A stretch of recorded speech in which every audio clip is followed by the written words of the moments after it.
The first time humanity encountered a void kraken, 3 colony ships vanished without a trace. No distress signals, no debris fields, nothing but empty space where 3 vessels carrying over 4,000 souls had been moments before. The second encounter left behind something far worse. A single escape pod containing a lone survivor whose mind had fractured beyond repair, their eyes permanently fixed on horrors no one else could see. By the 15th documented encounter, the pattern was clear. The massive entities that the Galactic Concord reluctantly classified as void krakens weren't simply dangerous. They were reality-warping nightmares that defied comprehension. Their massive, ever-shifting forms created dead zones where the laws of physics broke down unpredictably. Ships that ventured too close disappeared or returned as twisted wrecks crewed by babbling madmen. Every spacefaring species agreed on one thing. Void krakens could not be fought, could not be reasoned with, and absolutely could not be tamed. The only sane response was total avoidance. But as the dead zones expanded, avoidance became increasingly impossible. Major trade routes collapsed. Resource-rich systems became inaccessible. The delicate political balance of the Concord strained under mounting pressure as formerly prosperous worlds faced economic collapse. Captain Eva Rostova had never been accused of sanity. Evasive maneuvers, Krell. Pattern Theta 6. Eva shouted, gripping her command chair as the aging transport ship Stargazer shuddered violently. Pattern Theta 6 is mathematically impossible at our current velocity, shrieked Krell, the Rigelian pilot's 4 spindly arms working frantically across the navigation console. Like all Rigelians, Krell possessed an instinctive grasp of spatial mathematics and a personality prone to catastrophizing. We're all going to die, perhaps painfully, perhaps worse than painfully. Theta 6, Eva repeated calmly, ignoring the hysterics. Trust me. From the engineering station, Zexera's bioluminescent skin pulsed with skeptical pink patterns. The Xyler engineer's natural caution made her the perfect counterbalance to Eva's recklessness. Captain, the phase converters cannot sustain such stress. Probability of system failure exceeds 83%. Noted, Eva said, a faint smile crossing her weather-beaten face. The former military strategist had heard similar odds before. Her career in the Concord fleet had ended precisely because she refused to accept statistical impossibilities as limitations. 83% means we still have 17% working in our favor. At the communication station, Lambda 9's optical sensors whirred as the synthetic life form processed the incoming data. Captain, the pursuit vessels are gaining. Their weapon systems are locked onto our position, calculating probability of survival. The android paused, probability too low to express as a meaningful percentage. Eva laughed, the sound startling her crew. Perfect. When the odds are that bad, conventional thinking becomes useless. Krell, execute Theta 6 on my mark.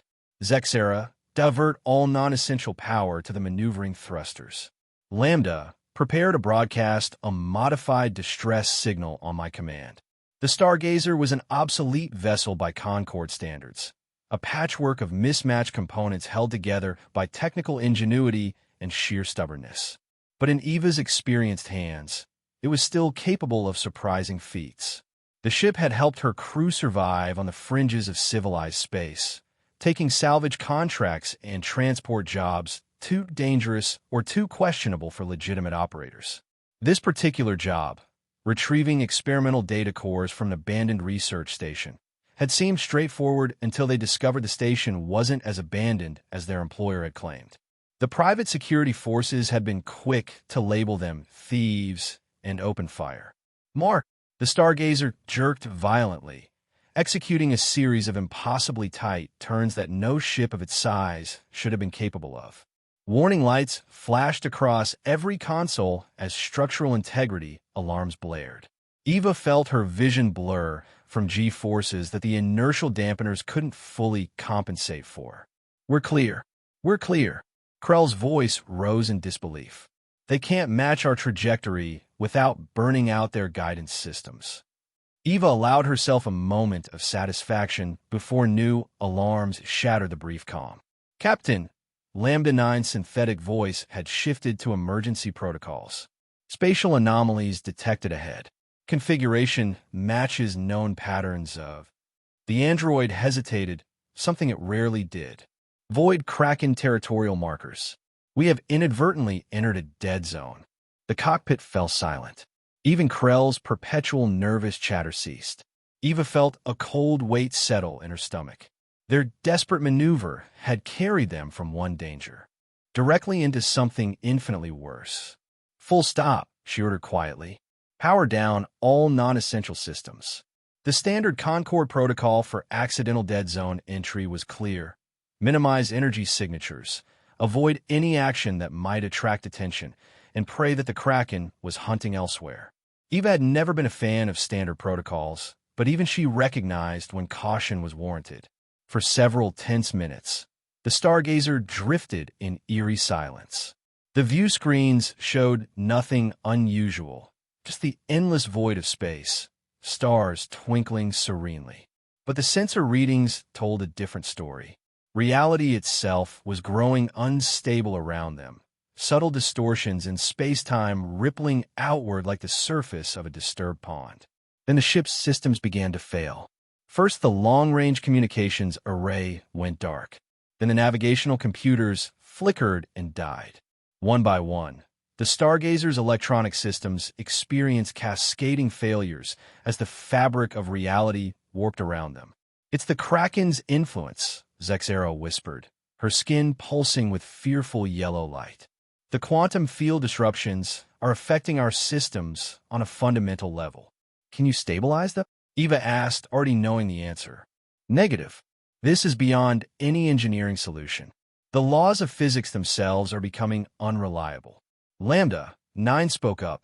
"Captain, I am experiencing unexpected processing errors. My cognitive functions appear to be degrading." The android's normally precise speech patterns began to glitch. "I am experiencing fear. This should not be possible." Eva turned to the main view screen, which now showed only static. External cameras. Now, Krell reluctantly activated the manual override. The static cleared, replaced by a view that made everyone on the bridge freeze in horror. The void before them was wrong. Space itself seemed to fold and unfold in impossible geometries. Stars disappeared and reappeared in patterns that hurt the human eye to follow. And moving through this chaotic distortion was something massive, a creature of such scale and alien configuration that the mind rebelled against its very existence. The Void Kraken. It resembled no living thing from any known world.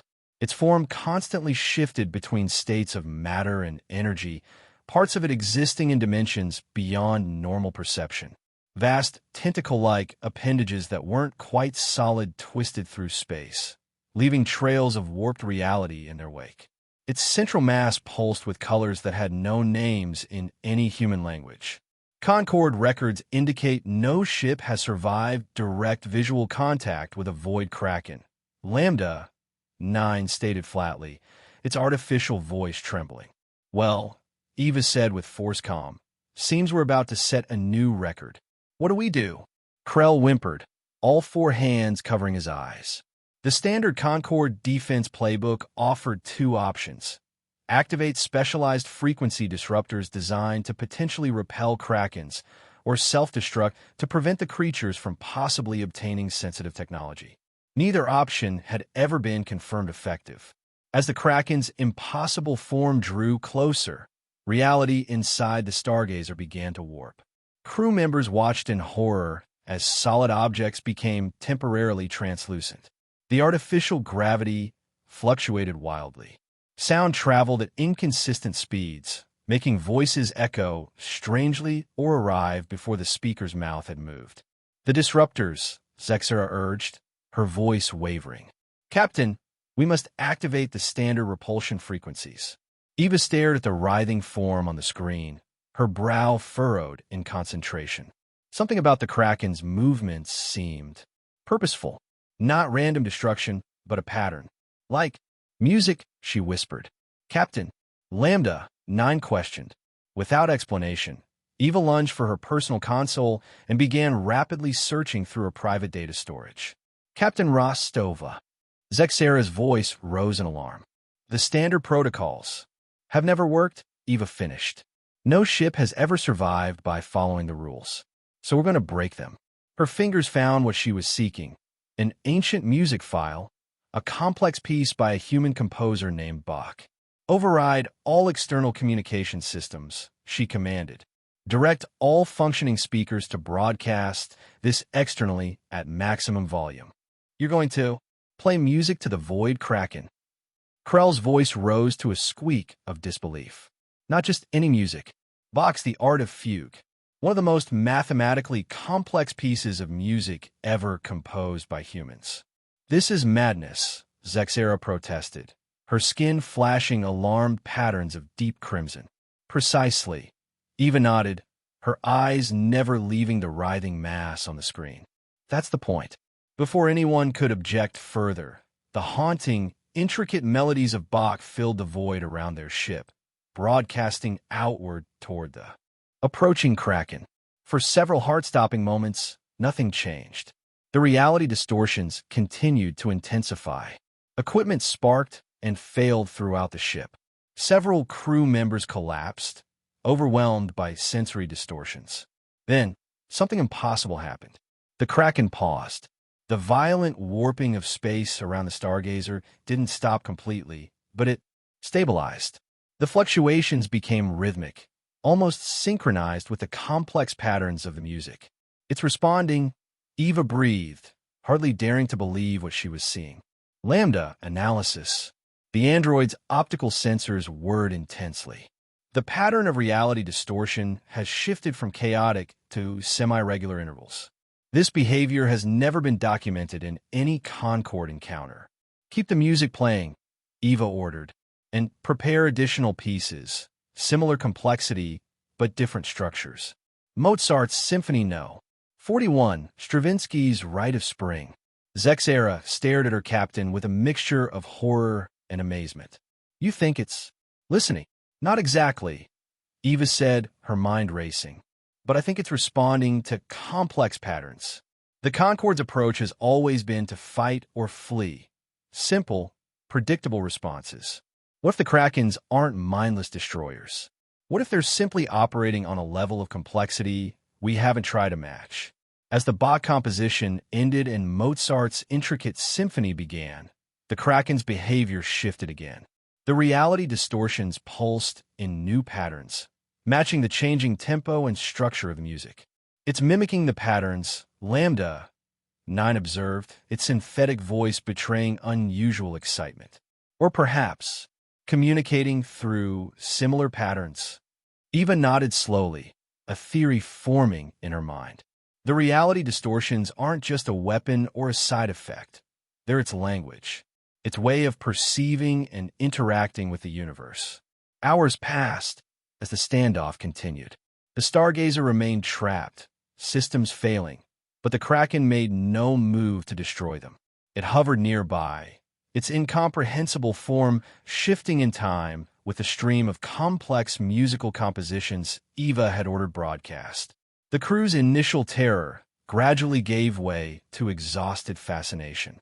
Even Krell had stopped predicting their imminent doom, instead working with Lambda 9 to analyze the subtle correlations between musical elements and the Kraken's responses. We're running out of air, Zexera reported grimly after nearly 20 hours had passed. Life support is operating at minimal capacity. We have perhaps 6 hours remaining before carbon dioxide levels become lethal. Eva nodded, acknowledging the dire situation. We need to take the next step. They're the next step beyond blasting classical music at a reality-warping space monster? Krell asked incredulously. Yes, Eva said with determination. We need to do more than broadcast human patterns. We need to respond to its patterns. Lambda, have you identified any recurring elements in the Kraken's reality distortions? The android's processors hummed. Affirmative. There are several quantum frequency patterns that repeat with statistical significance. I have isolated 14 distinct patterns that appear to serve as base units in a potential communication system. Good. Now, I want you to create a mathematical response based on those patterns, not mimicking them exactly, but building upon them using Fibonacci sequences and prime number relationships. Lambda-9's optical sensors flashed with concern. Captain, such a transmission would require modifying our shield harmonics to generate the necessary quantum fluctuations. This would leave us completely vulnerable. Do it, Eva ordered. In Zexera, I need you to reconfigure the external hull displays to project fractal light patterns based on the same mathematical principles. The Xyler engineer's skin pulsed with worried blue. Captain, these actions contradict every safety protocol regarding void Kraken encounters. That's what makes them worth trying, Eva replied with a grim smile. Every documented encounter has followed protocols, and every one has ended in disaster. As the crew reluctantly implemented her orders, Eva retreated to her private quarters. There, she removed an unusual device from a locked compartment, a neural pattern amplifier, highly illegal and extremely dangerous. The device could capture, modify, and broadcast brainwave patterns.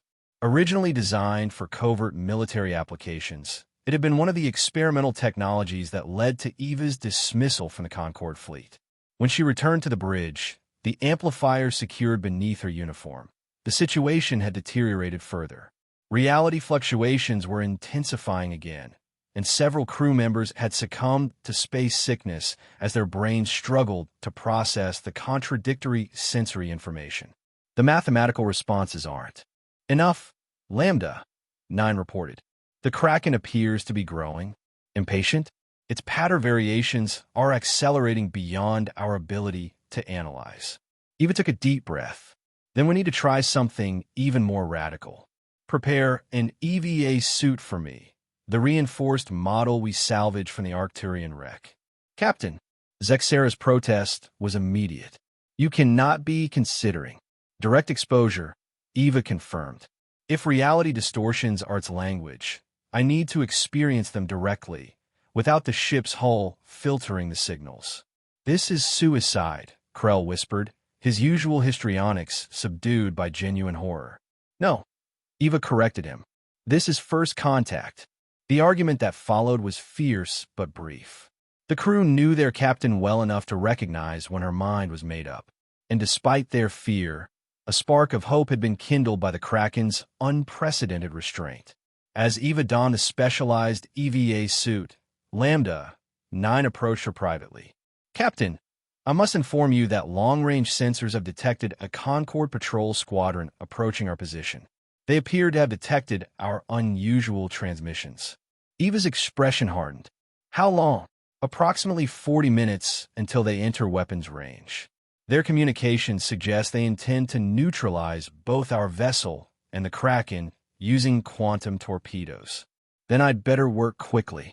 Inside the airlock, Eva activated the neural pattern amplifier and secured it to the EVA suit's internal systems.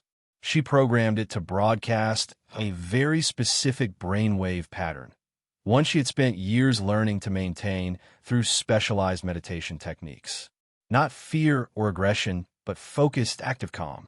A state of alert receptivity combined with steady, controlled emotional output.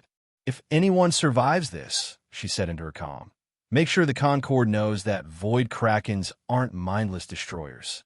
They're sentient beings trying to communicate in the only way they know how. With those words, she cycled the airlock and pushed herself out into the void. The experience was immediate and overwhelming. Even through the reinforced suit, reality distortions assaulted Eva's senses. Space itself seemed to bend around her.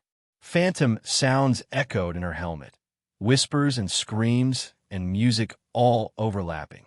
Her vision fractured, showing her multiple versions of the same starfield, some with stars that shouldn't exist in this sector. And before her, vast beyond comprehension, loomed the void Kraken. Up close, its true nature became both clearer and more incomprehensible. Its form wasn't chaotic. It was hyper-ordered, existing in patterns too complex for human perception to naturally process. What had seemed like random shifting was actually a form of movement through dimensions beyond the standard four. The creature existed partially outside normal space-time, and the distortions were merely the shadow of its true form intersecting with their reality. Eva activated the neural amplifier, broadcasting her carefully controlled brainwave patterns directly toward the Kraken. Simultaneously, she used the suit's external systems to project the mathematical sequences Lambda had developed, creating a multi-layered message of ordered complexity and emotional stability. For a moment, nothing happened. Then the distortions around Eva intensified to unbearable levels. Colors that couldn't exist flooded her vision. Her body seemed to exist in multiple positions simultaneously. Pain and pleasure became indistinguishable as her nervous system received contradictory signals. Through it all, Eva maintained her focus, refusing to give in to terror or confusion. She held onto the meditative state, broadcasting calm, receptivity, even as reality itself seemed to tear apart around her. Then abruptly, everything stabilized. The chaotic sensory assault ceased. In its place came a bubble of relative normalcy, a sphere of stable space-time surrounding Eva's floating form. Within this bubble, she could see and think clearly again, and she could feel the Kraken's attention focusing entirely on her. The massive entity had drawn closer, its incomprehensible form now surrounding the stargazer completely. Yet instead of crushing the vessel, it was examining it. Tendrils of energy that weren't quite physical reached toward Eva, stopping just short of touching her suit. Through the neural amplifier, Eva sensed something unprecedented: feedback. Not thoughts or words, but patterns of energy that resonated with her own brainwaves, creating harmonies and counterpoints like some vast cosmic fugue. The Kraken was responding, communicating. How long the exchange lasted, Eva couldn't tell. Time itself became fluid as information flowed between human and Kraken in a language with no words, no grammar, only patterns of energy and emotion and mathematical relationships. She learned, in ways she could never fully articulate, that the void Krakens didn't perceive themselves as destroyers. The dead zones were not weapons, but necessary environments for their existence. Regions where the rigid laws of conventional physics were loosened to accommodate their multidimensional nature. Ships that wandered and were not deliberately destroyed, but simply caught in the interface between incompatible realities. And the Krakens had never encountered a species that attempted to match their complexity rather than flee or attack. Human music, with its intricate mathematical relationships cloaked in emotional expression, had created the first bridge between their worlds. Eva was jolted from this profound exchange by Lambda 9's urgent voice in her comm system. "Captain, the Concorde Squadron has arrived. They are preparing to fire quantum torpedoes. Time to impact, 2 minutes." Reality snapped back into focus around Eva. Her suit's sensors confirmed Lambda's warning. 5 heavily armed patrol vessels had taken up attack positions, targeting both the Stargazer and the Kraken with weapons designed to tear apart the fabric of space-time itself. "No," Eva whispered. "They'll destroy everything we've achieved." But before she could respond, she felt a shift in the energy patterns around her. The Kraken had also sensed the threat, but its response wasn't aggression. Instead, the reality distortions around the Stargazer changed configuration, forming a protective bubble of warped space-time. When the Concorde ships fired their torpedoes, something extraordinary happened. The weapons simply vanished, their trajectories bent away into other dimensions before they could detonate. The patrol vessels' targeting systems went haywire, unable to lock onto either the Stargazer or the Kraken as the fabric of reality itself shielded them. "What's happening?" Zexera's voice came through Eva's comm, thick with disbelief. "It's protecting us," Eva replied, awe evident in her voice. "It understands." The standoff lasted several tense minutes. The Concorde Squadron, faced with weapons failure and increasingly unstable sensor readings, finally retreated to a safe distance. Their communications, which Lambda intercepted and relayed to Eva, revealed utter confusion and the urgent need to report this unprecedented phenomenon to Concord High Command. As Eva made her way back to the airlock, exhausted beyond measure, but triumphant, she felt a final pulse of communication from the Kraken. Not words, but a complex emotional mathematical pattern that conveyed something like recognition, acknowledgement, perhaps even respect. Once safely back aboard the Stargazer, Eva ordered immediate repairs to the propulsion system. "We need to be ready to move when the opportunity comes." "Move where?" Krell asked, still shaken by everything they'd witnessed. "We're trapped in a dead zone with a void Kraken.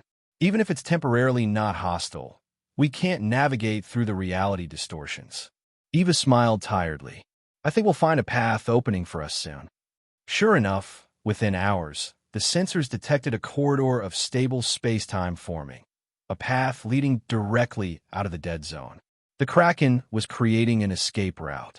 As the Stargazer limped along this temporary corridor, the massive entity followed at a distance, its presence ensuring the path remained stable until they reached the boundary of normal space.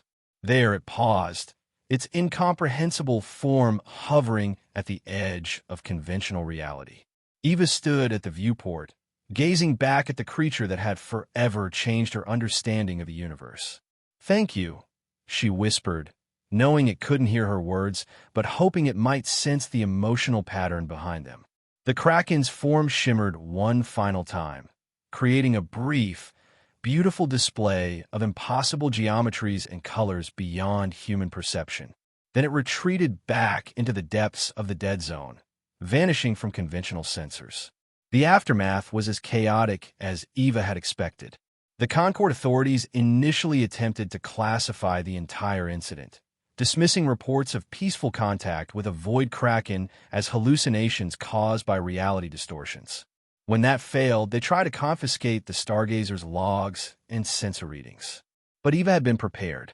Multiple copies of their data had already been distributed through secure channels to scientific institutions and independent media outlets throughout the galaxy. The evidence was irrefutable. Humans had established meaningful contact with void Krakens, opening possibilities that would transform interstellar relations forever. The consequences rippled through galactic society. Some feared the implications, arguing that any contact with such incomprehensible entities was too dangerous to pursue. Others saw tremendous opportunity. Access to dead zones could open up vast resources previously considered lost, and the study of Kraken communication might revolutionize physics itself. For Eva and her crew, the future took an unexpected turn. Despite Concord attempts to discredit them, they became reluctant celebrities, the first Kraken whisperers. Researchers, adventurers, and governmental representatives from across the galaxy sought their expertise. 6 months after their historic encounter, the Stargazer, now upgraded with equipment donated by various scientific foundations, hovered at the edge of another dead zone. This time, they weren't there by accident. "Are you sure about this, Captain?" Zexera asked, her skin pulsing with concerned indigo patterns. Intentionally entering a dead zone is still considered suicidal by most standards. Eva nodded, her eyes fixed on the swirling distortions ahead. "The patterns are consistent with the Kraken we encountered before. I believe it's inviting us." Probability of successful communication has increased to 22%. Lambda 9 offered. Still dangerous, but significantly better than any previous Kraken encounter statistics. Krell, who had surprised everyone by choosing to remain with the crew despite multiple lucrative offers from research institutions, adjusted their approach vector with steady hands. "I calculate we have a 68% chance of catastrophic system failure upon entry," he announced, then added with unusual optimism, "which means a 32% chance of success." Eva smiled at her unlikely crew, beings from different worlds united by an experience that had changed them all. Humanity has always been called insane by the rest of the galaxy. Our willingness to take irrational risks, to ignore overwhelming odds, to attempt the impossible. She gazed into the swirling chaos of the dead zone, where conventional physics surrendered to incomprehensible complexity, where a being of incredible power waited to continue a conversation that had barely begun. Maybe insanity is exactly what the universe needed. The stargazer advanced steadily into the distortions, Bach's complex harmonies broadcasting ahead of them. As reality began to warp around the ship, Eva felt a familiar resonance, the touch of a consciousness vast beyond imagining, yet somehow, impossibly, reaching out to connect. A new era had begun, one where the most feared entities in the galaxy might become allies through the bridge of human irrationality, the willingness to seek patterns in chaos, meaning in the incomprehensible, and connection where none seemed possible. Perhaps humans truly were the only species insane enough to tame them. Or perhaps, Eva thought, as the Kraken's presence enveloped them once again, the truth was even more profound. Humans were the only species insane enough to understand that some things were never meant to be tamed, only respected, communicated with, and ultimately befriended. The Void Kraken welcomed them home.